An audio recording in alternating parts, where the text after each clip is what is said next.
I'm ready to start. Great. Welcome, everyone, to the January 23rd meeting of the North Beach Planning Commission. We have some guests via Zoom? Yeah, we have one. Yes. Okay, wonderful. I didn't see you on my screen here, so I just wanted to make sure you were here. Great. Welcome. We have 3 items on the agenda tonight. We have a review of minutes from December 10th, and then we have an application from, let's see, 4008 4th Street, as well as one for 3943 5th Street. And we have the zoning administrator's report to go over those 2. Maybe first it might be good just to have everyone review the minutes. I don't know if people have had a chance to review them already.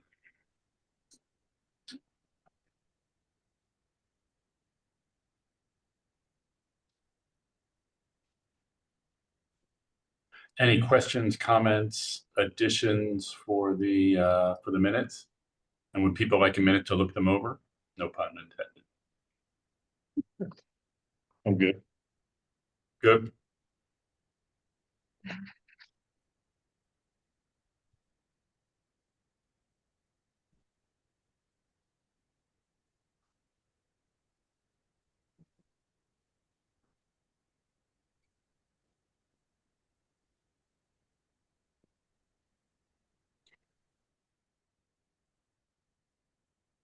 I'm good.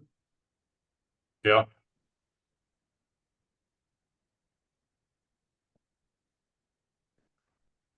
Would someone like to make a motion to approve or amend? I move that we approve the minutes of the meeting for December 10th, 2024 as written. I'll second. All in favor? Aye. Aye. Great. As mentioned, we have 2. I don't know if these go in any particular order. On Rick's report, the first one is 4006 and 4008 4th Street. If people want to take a minute to look over the report. 2 single-family residential lot. Applicant seeking a recommendation to the Board of Appeals for setback variances for both lots. Everything else looks fairly straightforward. Lot size is 3,937 square feet, 37.5 by 105. Applicant is seeking variances of 3 feet on both lots. I'm assuming those are side variances. Yeah. Yeah, and I just want to make sure it was clear that they're seeking a variances of 3 feet, so it should have read variance of 3 feet on both lots to a total of 5 feet, from 8 feet to 5 feet. They're not asking for 3 feet of. Oh, okay. Sure. It's a reduction of 3 feet. Okay. Just left a word out. From 8 to 5. Yes, sir.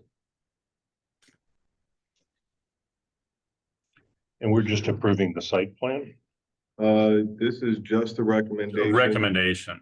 Recommendation to the Board of Appeals. And then if they get approved, they'll come back with house design. Okay.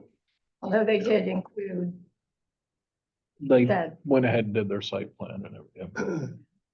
Yeah, we previously approved the replatting Right. of this. I don't know when July 25th of last year. Yeah, the site plan is there, but the house plans are not here yet. Right.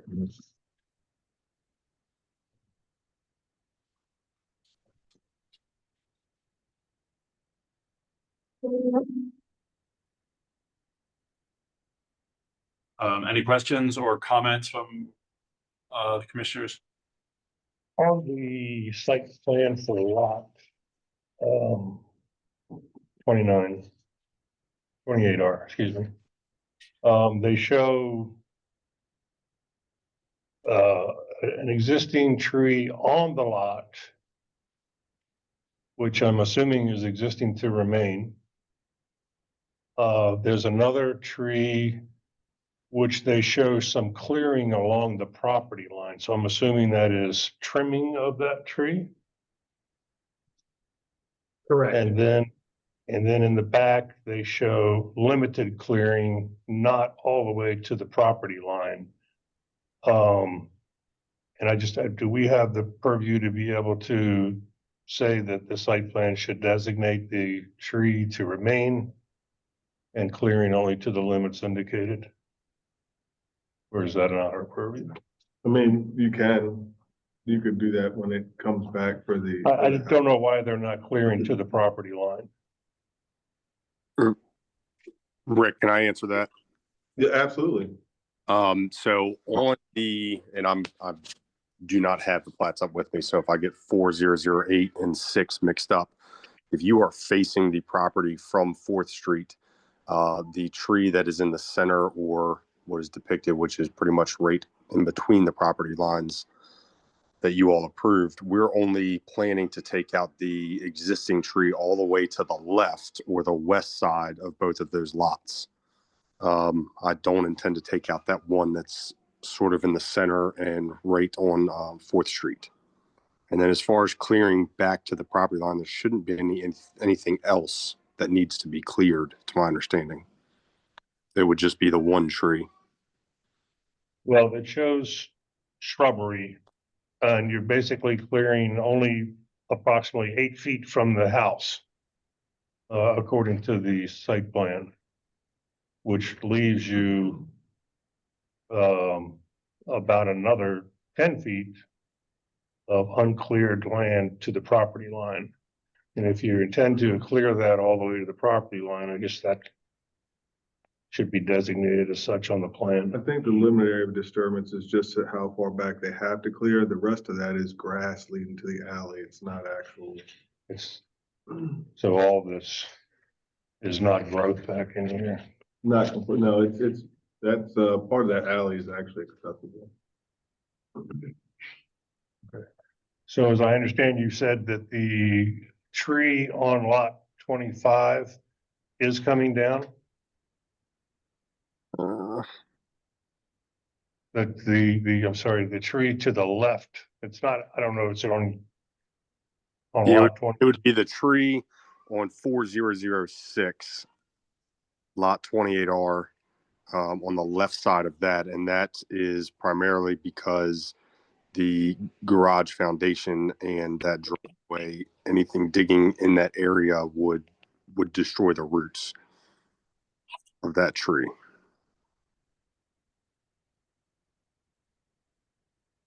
Okay.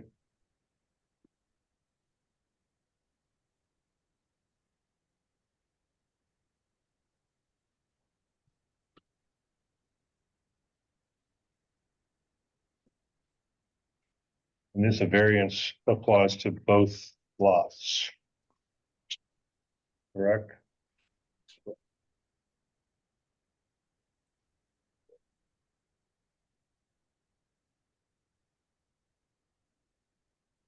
I have a couple concerns.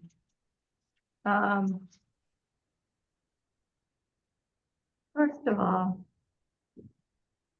Board of Appeals obviously approves variances, so I went into the section for Board of Appeals to see what they're looking for when they make their decision. And 7-503, section A1 is that the Board of Appeals shall ascertain whether or not there are unusual circumstances or conditions applying to the land or buildings for which the variance is sought, and whether or not such circumstances or conditions do not apply generally to other land or buildings in the same zoning district, in the same vicinity, and have not resulted from any act of the applicant other than the act of purchasing the land involved in the application. So what I need to understand is why, what is unusual? What unusual circumstances exist that would make a variance necessary? Because I'm having a little trouble here. We did subdivide this into 2 equal lots, and it's not like we subdivided them into 25-foot wide lots. They're the 37.5. So why can we not do the regular 8-foot side setbacks? I guess is my question. I need to understand that. Why is an exception needed? The other thing that I'm a little concerned about is this past year obviously was a very dry year. An exceptionally dry year. We were in a drought. Those properties historically were marshland until somebody came in and filled them in so that they could put houses on there. A lot of those houses down there have issues with groundwater seeping up. So when you go to do site plans, and Bill, you're better at this than I am, I'm sure you're going to want to take subsidence and settling and all of that stuff into account, because most of the buildings in that block are single story and you're proposing 2 stories. So that may be an issue. And those are my 2 concerns. Other than, of course, the trees, which are always my concern.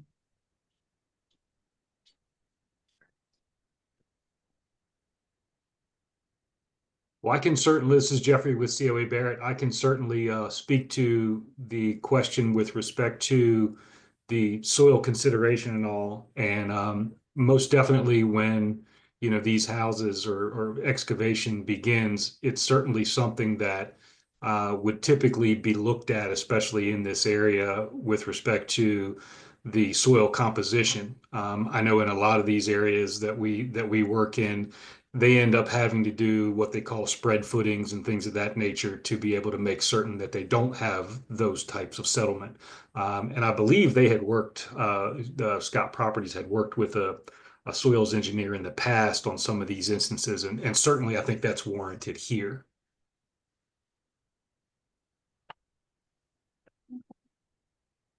You know if you did any soil borings on the sites? I don't believe they have yet, no. Okay. I mean, they're showing some characterization for the, for the stormwater and all that.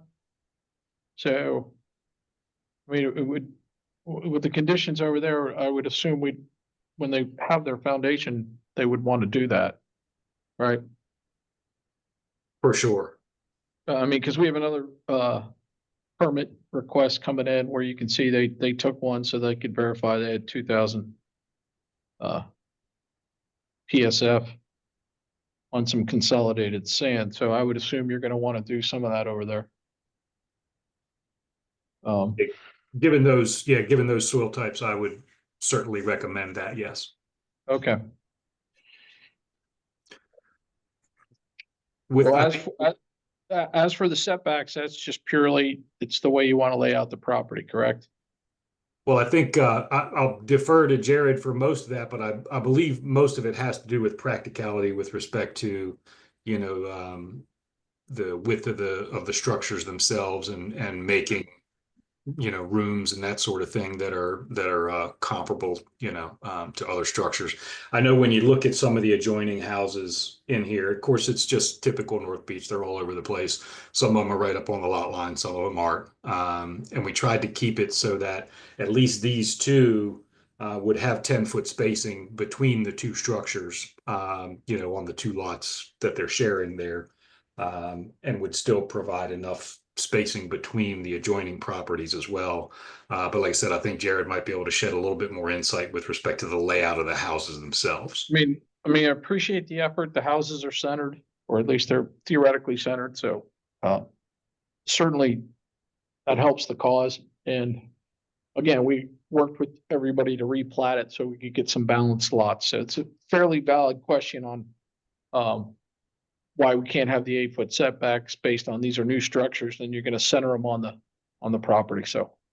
Want to hear what you Yeah, have to say about it? I'd like to hear what the kind of the petition is for unique circumstances for Jennifer's question.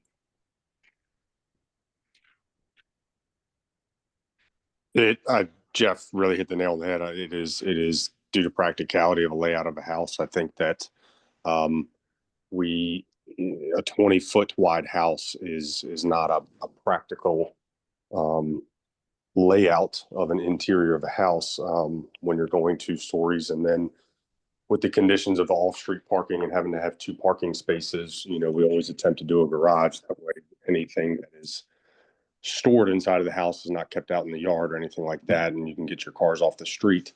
So really for those 2 reasons, it makes sense to widen the house by a few feet. And as far as them being close together, I know that I believe it was the houses that just were completed on 5th Street. One of the questions raised was roof access to clean gutters and things like that from tree leaves in the fall. And these 2 houses, I'd asked for them to be offset from each other as far as distance from the street to sort of negate that fact of having to get a ladder up in between 2 houses.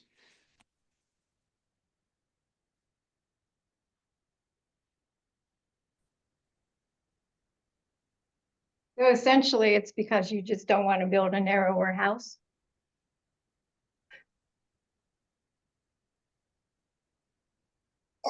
In order to lay out a house with stairs, it's very difficult to also get the off-street parking in with a garage on a house with those setback requirements. It's virtually a garage front only house doing that, and to have any semblance of an appearance of a front entryway, it's next to impossible to do that with a 20-foot wide house. And that necessitates variances on both sides. I believe so.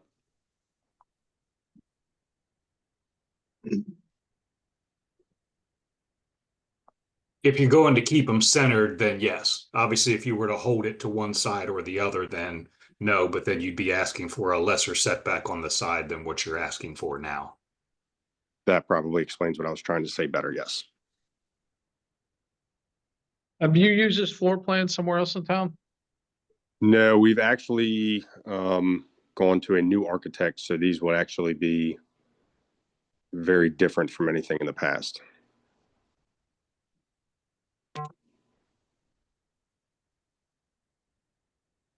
I have the floor plans. I believe, I don't know if Jeff or I, but I believe the town should have had them. Maybe I'm mistaken, but we do have them. No, I appreciate that. Where I was headed was this is, I think, like the 3rd time we've had a replatted odd size lot into a 37.5 by over 100, which was, the goal on some of the replatting was to get these, so we could put better houses, if you will, more symmetrical with some standoff. But we continue to get requests for variances on this. That's why I was asking if you had, maybe we could get some new standard designs that actually fit without variances on these size lots. It would seem to me, again, if you're gonna build a batch of these, maybe we can see somebody take a hack at that. Because I keep getting the same numbers that come up every time we move it out to try to square it up. Then we come in for a continued set of variances. So again, my assumption is each house isn't 100% uniquely designed. So, and we do get these in groups, and they're good looking houses. And like I said, I'm pleased that they're centered. We've done a large reduction on the amount of variances required. But I'm wondering if we could if we're going to be able to see like a templated one that would fit on these lots, and addressing what you're talking about in terms of the aesthetics on the garage. But again, I'm only bringing it up because this is like the 3rd time in 4 months that I'm looking on this very issue. Oh, and also just to toss this out here, my house is 18 feet wide. It's a 2-story and we do have stairs to the 2nd story. So it is possible to build a narrower 2-story house that has livable rooms.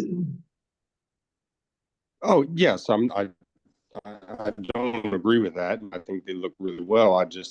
I'm worried as far as the width of the house, taking up the whole frontage of the house, versus being able to have a sizable, entryway to go into the front doors of that house.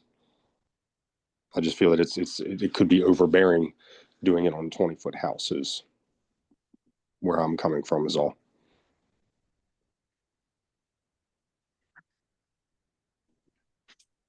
And if you are speaking directly to us specifically about a layout or a generic footprint, we would be happy to work with everyone. Well, I mean, again, reading from the, the Board of Appeals, verbiage, we're looking for a compelling reason. A lot of times we hit, the lots are smaller. Sometimes the lots are asymmetrical. That's what the replatting's been about. The whole idea was to encourage and then get, hopefully, if you will, some templated looks that we could promulgate onto other people that come to build.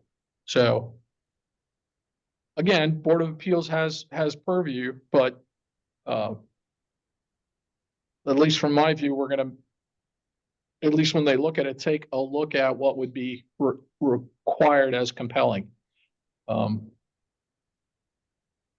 Otherwise, everything looks really good. Like I said, saw the calcs. Certainly want to see something about the soils. Again, 2-story on a kind of spongy area. You're going to want to lock that down. That's all I had on.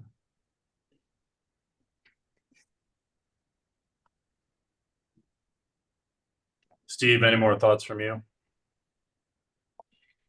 No, other than, are any of the wells that are shown active? Just the one that we is platted there, and I'm working on having them abandon that now. What's involved in abandoning? Does it mean it's filled or, I'm you not know? entirely sure. I know that we've had to do several throughout the years. We use a Arundel well. Gentleman's name is Brian. He comes down and he's done a great job since we've started using him. But filling it and ensuring that nothing in there is active is about as far as my knowledge goes. I can speak a So the little bit. I can speak a little bit to the abandonment of the well. So Code of Maryland Comar has specific requirements with respect to how that's done. You have to get an approval through the local health department. And my understanding is basic as far as that goes, but I believe what happens is they obviously pull the well pump and all out of there. And then I believe they're filled with a clay material, and then they're capped. Do they leave the casing in place and just cap them? I believe so, yeah. But And I the know only they're one that's pumped, I know they're active pumped is, full of clay. yeah. Is the only one that you said that's active is the one on lot 30? The one that you're going to abandon, that's the only one that's currently active? The other 2 on the other lots are not? Or That you I know? could not, I couldn't speak to what was happening on the other 2 lots. Our field crew noted that they were there and we were obligated to show them on the site plan.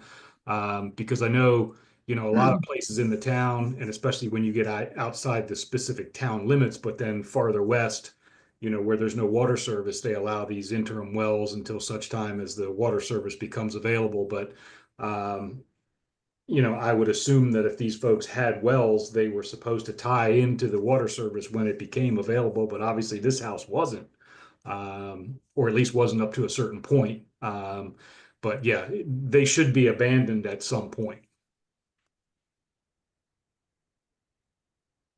Yeah, they only just have the one on the other lot belongs to another homeowner. Okay. Is the other one functional or? The cap on it. And if you guys need more specific data on that, I can certainly reach out to the health department.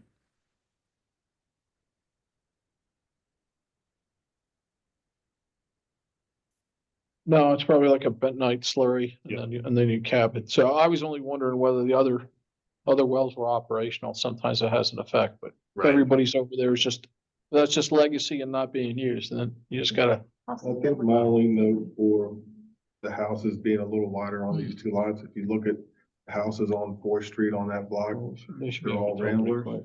They're There's nothing all hooked up to 32 to them. 40 feet Not wide. being used. You put two 20-foot wide houses there, it's kind of odd looking. I missed the beginning of that. So all of the houses on that block are ramblers, Right. but they're all sideways. They're not lengthwise. So when you look Yeah, at from the they're street view, broad. they're 40-foot wide, 32 and 40-foot wide. Mhm. So putting two 20-foot wide houses there may not be as appealing from the street as the others. Well, if we want to talk about viewing from the street, you've got single-story houses the whole length, and now you're putting a couple of 2 stories in the Yeah, middle. but they're just, I mean, they're not massive. They're just basic 2-story No, homes. I mean, I have a 2-story, there's a single story on the other side of me, and there's a single story on that, and then there's another taller one, you know, so. Yeah, it's but like where your okay. house is, they don't look out of place. Like your 2-story doesn't look out of place compared to the others. Well, because I got a They're 50, similar. I have a 50-foot lot. And I have a 2-story next to me, and Right. there's another 2-story next to it. Because those were the heritage houses in that block.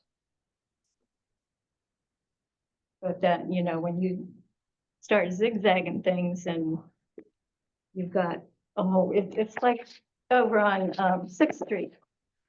Where the person came in and wanted to do the 4-story thing. Right. It's the same thing. You don't I have, mean, 4 stories and 2 stories are two I know, drastically but- different things. you know, if we go into design standards and look at roof things, Yeah, 1-story to 2-story is what they consider acceptable. I was just pointing out that all of the houses are Yeah. Yeah. wide there, and so 20-foot may look a little out of place. If the goal was to try and even some of these things up and make the aesthetics from the street more Mhm. appealing. I Well, can see maybe- where that, maybe we should have just stayed one lot then. well, it was already 4 lots. Yeah, They just replatted 2 and 2. right. They could have proposed 4 houses. Mhm. I know. Yeah. With a 37.5. You've got room to do the setbacks, and I haven't heard anything unusual yet, really. It couldn't be worked around. But that's just me.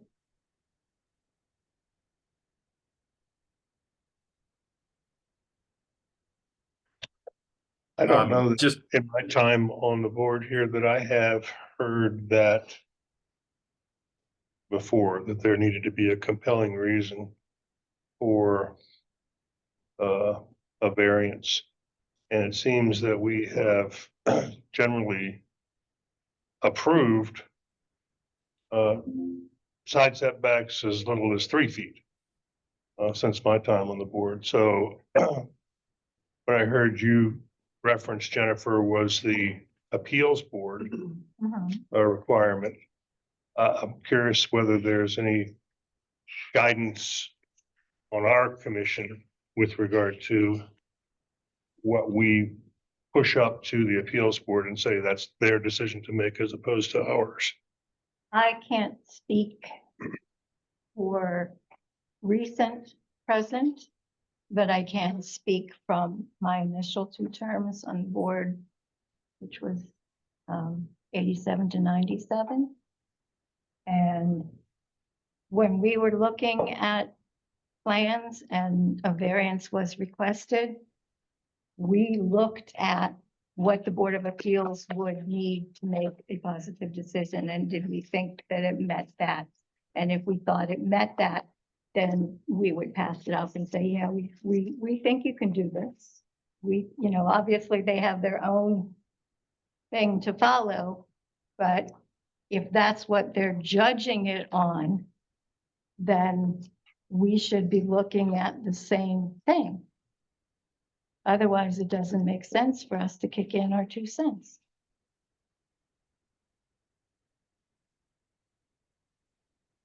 But that's just my opinion. No, makes sense.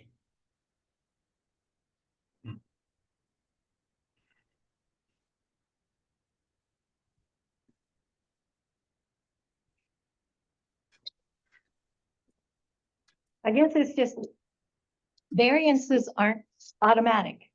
Mhm. They're exceptions. So anytime you're making an exception to something, like we sat down and decided, okay, 37.5 feet wide, we need 8. Yeah, I That mean, was a decision that was made, and it was made because we thought that was what it should be. So if there's an exception, there should be a good reason. no, I'm not disagreeing with you. It's just different than what has, I think, been my experience here. Oh, In the short time I've been here, I hear you. right? It's been happening, and I cannot explain what happens outside of here, but I know I'm a little. I guess it's just, if we have something and it keeps coming in and coming in and coming in as, no, we don't want to do what you say we want you to give us this, we want you to give us this. We don't think we can do that. Well, something's wrong somewhere. Either what we're asking is not reasonable, or maybe people just. have That has been a decided- discussion previously about changing the setbacks and Mhm. mandating 8 foot for the 50, 5 foot for the 37.5, and 3 foot Mhm. for the 25 foot. And doing no variance for those, like there's no variance for the Wall Mhm. Street parking. That, I think what you just mentioned was part of that discussion, was that almost every 37.5 foot lot we've had, they've come in to ask for a variance to build. Every 25 foot and every 37. 25 foot, you really don't have much option. You have to come in for a Yeah. variance. You And those can't- are the majority of what we do, are 25-foot lots. We have done some 37s. And to Steve's point, we have not provided recommendations as well. We haven't given the green light, made recommendations for everything that's come through. So.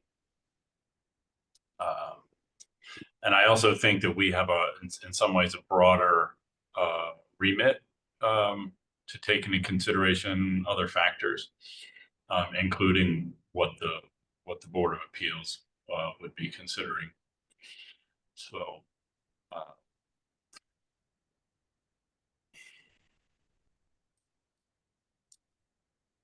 And again, it has no legal standing. We're making recommendations. I think there had been a feeling amongst many that the compelling reasons and uniqueness of circumstance really had not been very rigorous in its application with the Board of Appeals. And we were consistently getting projects that we felt really didn't meet those standards. So this is a little bit of checks and balances going on, I feel, even though our say is not the final say, obviously. I think for me, what I take into consideration for this is that this was done, purposefully dividing the lots, known quantity, known in advance what you were having to work with from a development standpoint. And so that to me plays into this. This is not a particularly unique circumstance. This was a planned circumstance, which to me is qualitatively different.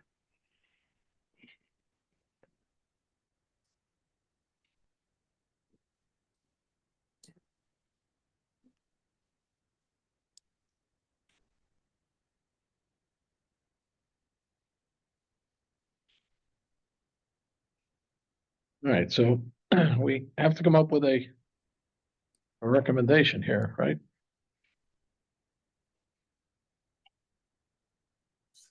Yes, I feel, but that is our responsibility to either, and we can pass on divided recommendations. I think if we want to represent the views of the committee, I'm not really sure. There's no, this isn't really an official process. So I think, it's up to us to determine how we like to, what note, and we've done a variety of notes before and recommendations to the Board of Appeals. Sometimes it's just been a clear thumbs up or thumbs down, and sometimes it's been more nuanced. So even to the point of making recommendations, for example, or options or, other avenues to explore. So, yeah.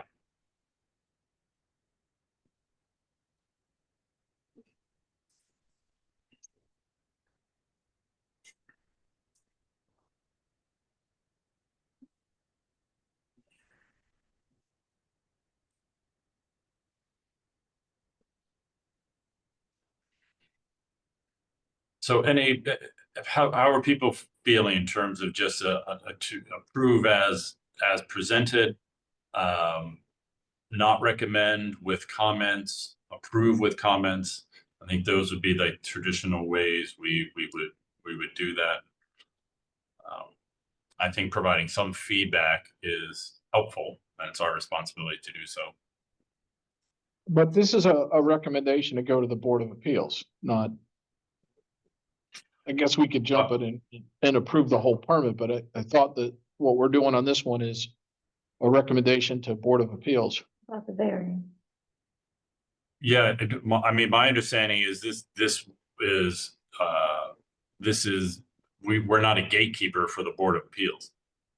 Correct, but we do give recommendations, so. That's right. I mean, the applicant the rest- can go to the, yeah. So, I mean, so the rest of the information furnished is thought out, so it's not haphazard, so. No. There is some soil condition things we have to talk, that they should look at.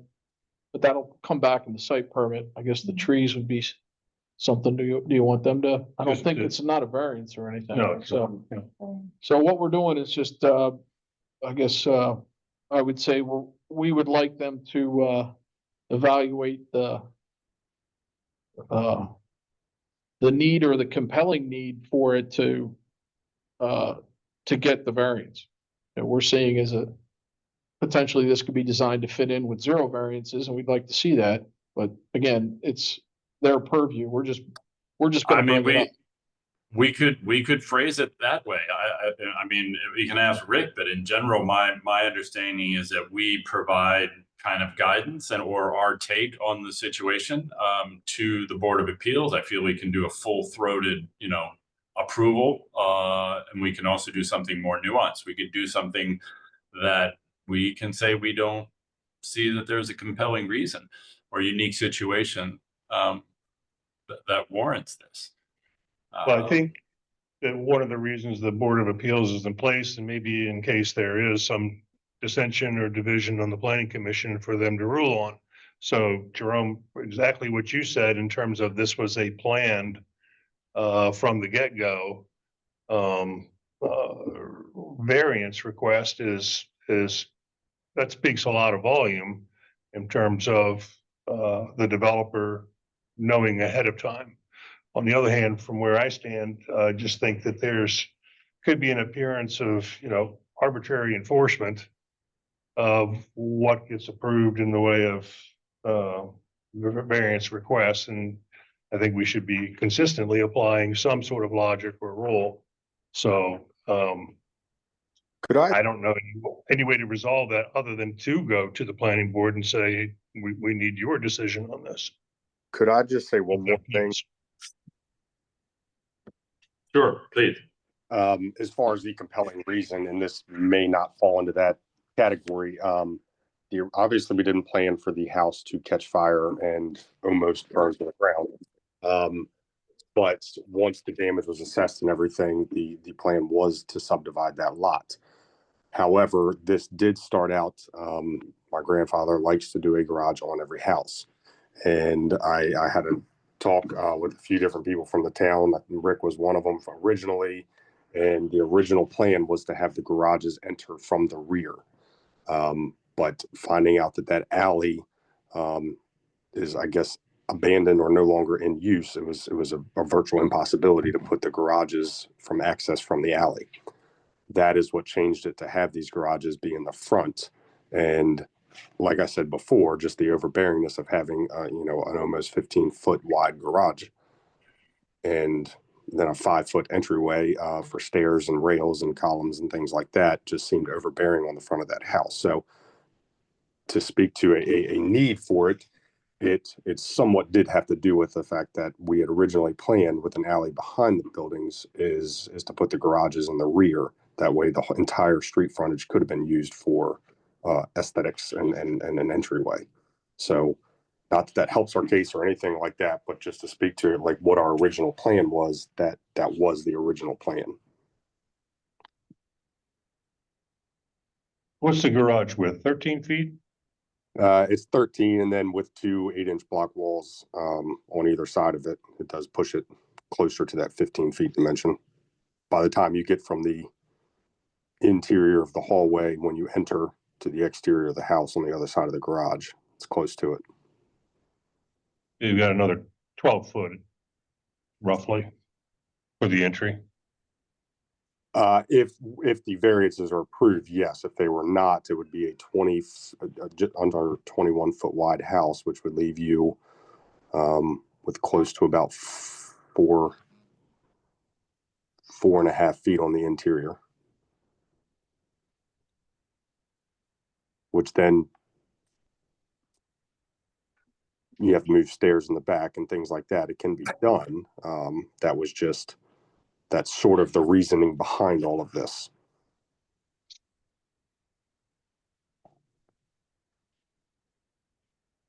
Is the garage absolutely positively necessary? It's what the builder or my grandfather, that is something he likes to do. It allows people a place to park their car, keep their lawn equipment, any storage, things like that. People are able to put it in there.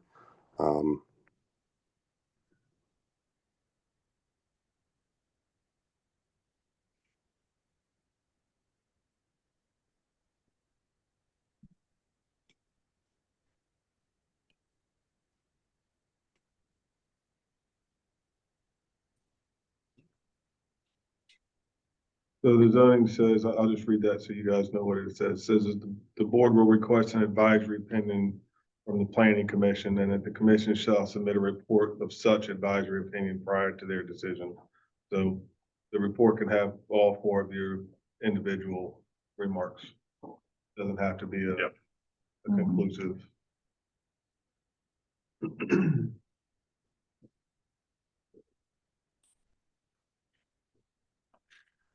I mean, it sounds like we have some concerns about unique situation and compelling reasons for this. Whether people want to stick with that is up to them, but certainly that seems to have been the issue that's been raised most often for this. Part of that is also that this was a planned development. This was a known quantity at purchase and when development plans were put into motion.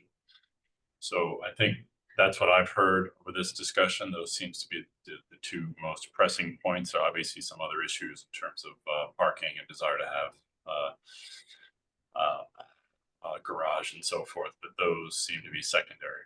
So I share Steve's concerns. I mean, we have approved some of these in the past.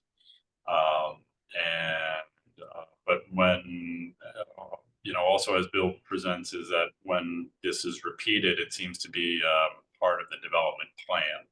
And we tried to make exceptions, work especially with residents to alleviate burdens, do infill properly, do it in a good way.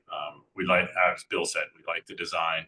We like the fact that people are wanting to develop in this town. We do very much, and we appreciate it. But when the approvals seem to be a planned process for variances, we also begin to question the motivations and the expectations on the development end. So it's a tough call. I think for me, I would be willing to kind of play the middle ground. I would not. I would say as presented. I can say personally, I might be swayed if these setbacks were leaving a little smaller. Might make a difference to me. I don't know what that might mean. But as presented, I would have concerns about compelling reasons to make this to allow the setbacks or to recommend the setbacks as presented.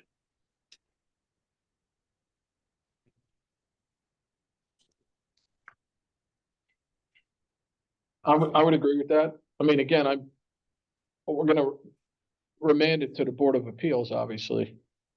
Yes. But I certainly have the same idea there. Yeah.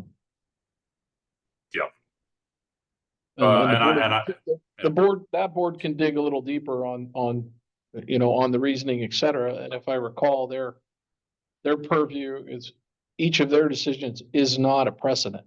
In other words, each case stands on its own. Yes. So it's not like, you know, if they decide to go forward with whatever variance, that doesn't necessarily mean the next permit request then gets the same.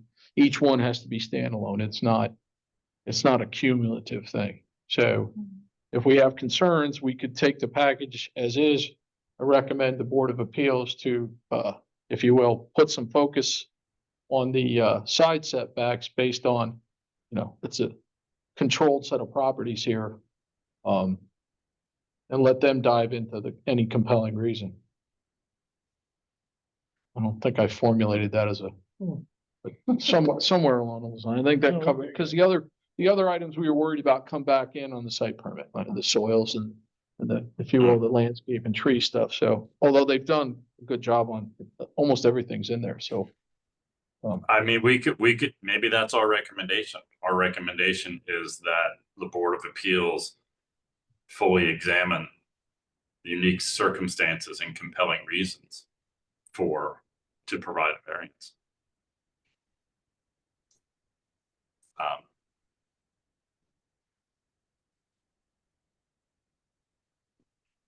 Because truthfully, I don't see it either. I don't, as a standalone issue, which is what these variances are discussed upon, you know, we take into account, and I think that is part of the process, and not being stuck on precedent, because New York Beach is a unique town. Every lot is different, every block is different. So allowing for some, you know, kind of broader issues to be brought in. And in this case, as Bill said, I do feel this is like a fully controlled and fully known quantity that was entered into. And, you know, that the balance here is what the developer wants, and developer wants a garage and wants a certain width on the house. And that's understandable. That's the developers in the, you know, in the business of selling homes and making homes, fully understand that. But maybe that might be the language I might suggest, that we'd strongly recommend that the Board of Appeals further examine the compelling reasons and unique situations of this.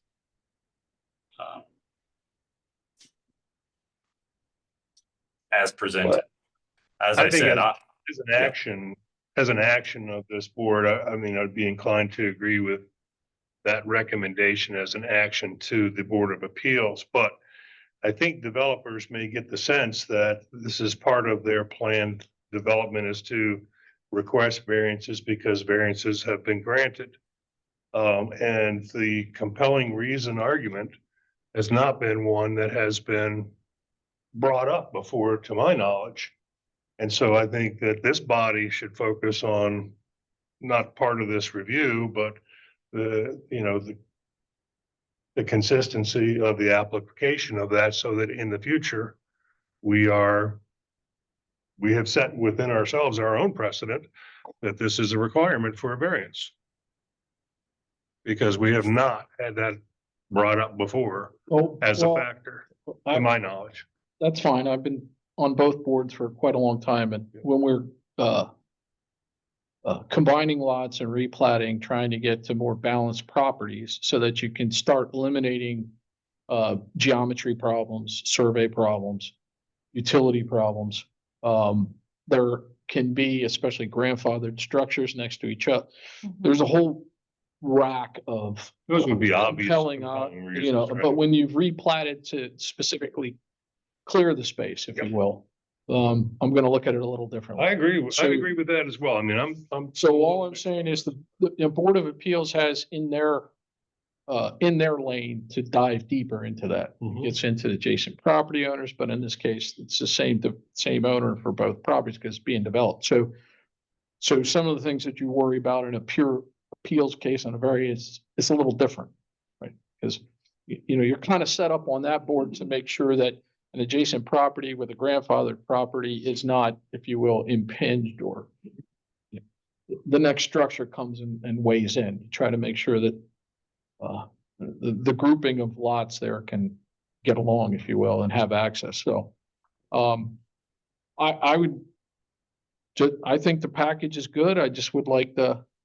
Board of Appeals to kind of dive deep on why we got to do the variance. I mean, I don't want everything to come, we could on our purview say, we've got some theoretical setbacks or size of lots. Then just kind of iron hand on that and say, no, it doesn't meet that. They still have the reason to request a variance. So, In your mind, what is the action that we would write is just kick the whole can down the road to them? well, it's or not to a kick. provide We recommend recommendation? the Board of Appeals can spend more time figuring out the more unique conditions on why you would do that. Look harder on the adjacent properties, what they can run through it a little harder on that particular And issue. as well they should. So all I'm saying is that the rest of the package looks good. We should recommend the review of the variances to Board of Appeals with attention to the need for these, because you could balance a lot. You No, certainly, That's you good could wording. certainly- That's great wording. I'm you okay. can certainly design a building that goes in there with 0 variances. The question is what, so. I think you should make that motion with that verbiage. Okay, I make recommendation for the case 25 TAC 05, which is I think it's for two lots requesting side setback variances. Would like the Board of Appeals to particular focus on the side setback requirements and the need for those setbacks based on it. Several properties in play here.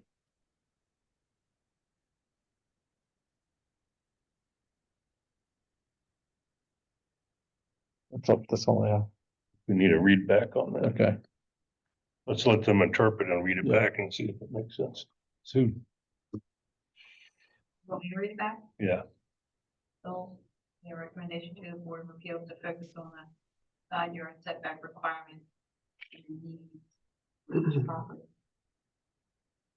You're not recommending the, variance, that you're asking them to focus on the review of each property. Correct.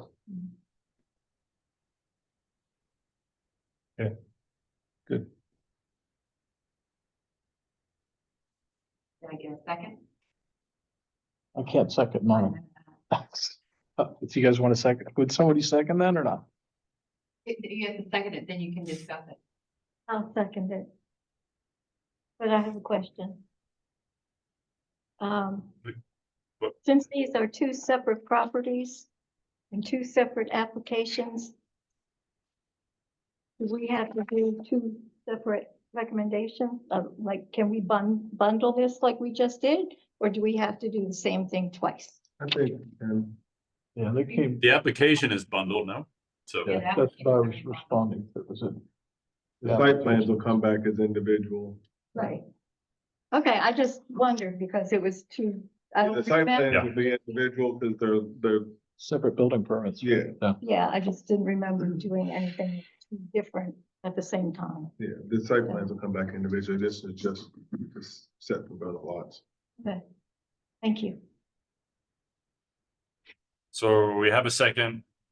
All in favor? Aye. Aye. Aye.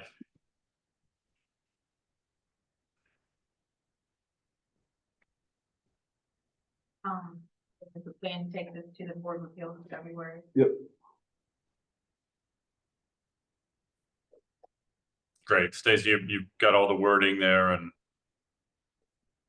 comfortable with that? I do, thank you for asking. Great. Okay. Great. Second, I've got so many documents open now. Let's see, the second item on the agenda, or should I say the third item on the agenda, is 3943 Fifth Street. And let's see if I can get Rick's.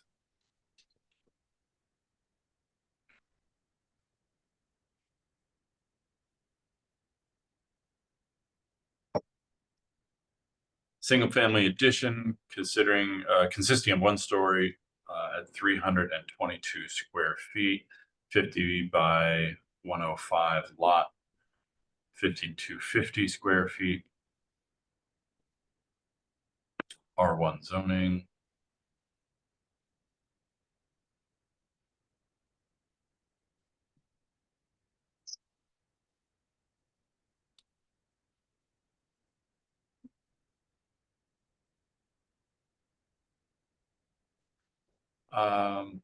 Rick, I'm a little confused. What are we reviewing for this?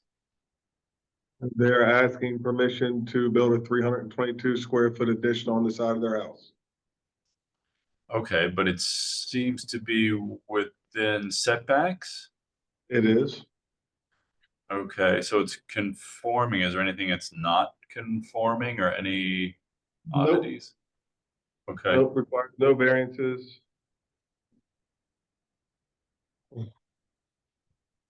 Showed the foundations. It's like, that's, yeah, it's got that, Yeah, I believe it's on the crawl space already. yeah. They're just seeking the approval to add the 322 square feet of additional living space and the architectural design for the roof line and where it sits on the house. okay.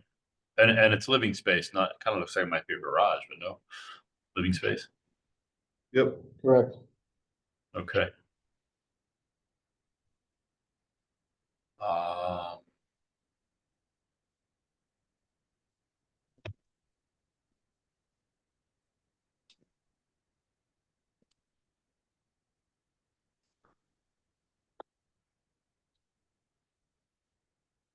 Is that in our purview?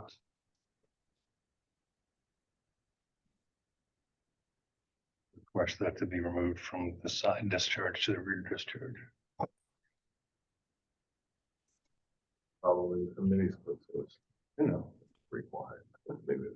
And it's a 50-foot wide line. It's not. Yeah, they got 12.5 feet to the property line. And then, But typically from a visual standpoint and for noise, just wondered whether they could move the mini split condenser to the rear instead of the side. Oh, I see what you're So saying. they have it Yeah. here, discharging this way to the property line. So can you put it here? Discharge to the rear. That's worth noting. I mean, I think he could. Yeah. I just from a, I think if it was tighter, I think it would be a. think he's got it right. it's not critical because it's really more, you think about it in terms of noise, which they're very quiet, but you have, and then aesthetics for the condensate drain. So I'm not gonna bring it up. I'm okay with it. I just brought it up and I tabled my own. That's a bit of work. Looking at that, I was like, it's, Okay, no comments.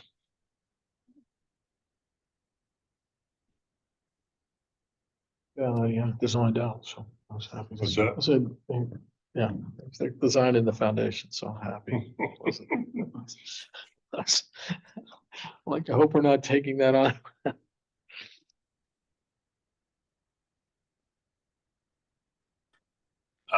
Seems pretty straightforward. Any questions or comments on this? Not from me. Okay, yeah, none from me.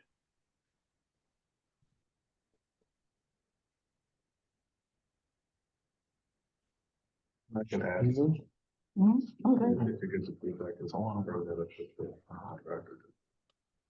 What is DRM construction? $325. But get it. Yeah, I mean, my only If anybody suggestion has is anything make it else, I'll bigger. make a motion. All right. Okay, Make it bigger. That's my only suggestion. But yeah, go That's ahead, it. Bill. Okay, I was gonna make a motion for case 25, tag 06.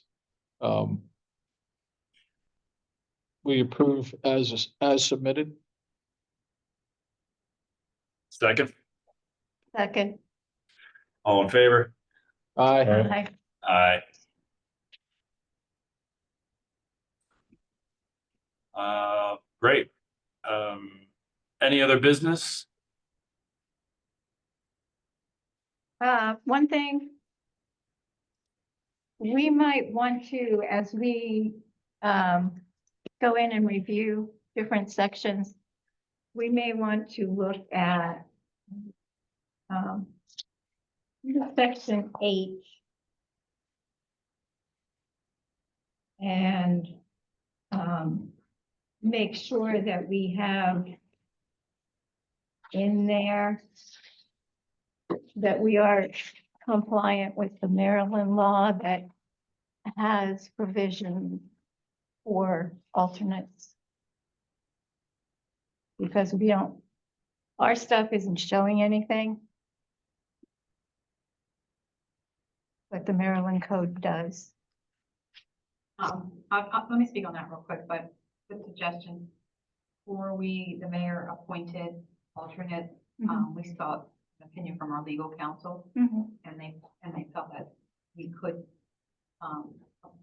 appoint alternates. But I made a notation that when you review that section, we can update our information to reflect that. Yeah, oh, yeah. Yeah. No, I wasn't questioning the attorney. It was just that, people are looking at our stuff. Our stuff should be saying the same thing with the state, so we need to add that when we get to it. And I didn't want to forget it. A notation here. Thank you. You're welcome. These days, Great, I have thanks. to think. Thanks for picking that up, Jennifer. That's great.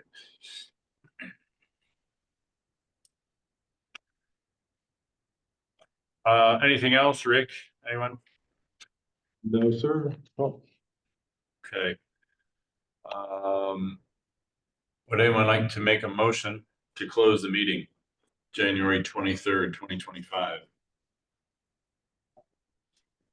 I move that we close the meeting. second. All in favor? Second, all in favor? Aye. Aye. Good. Thank you, everyone.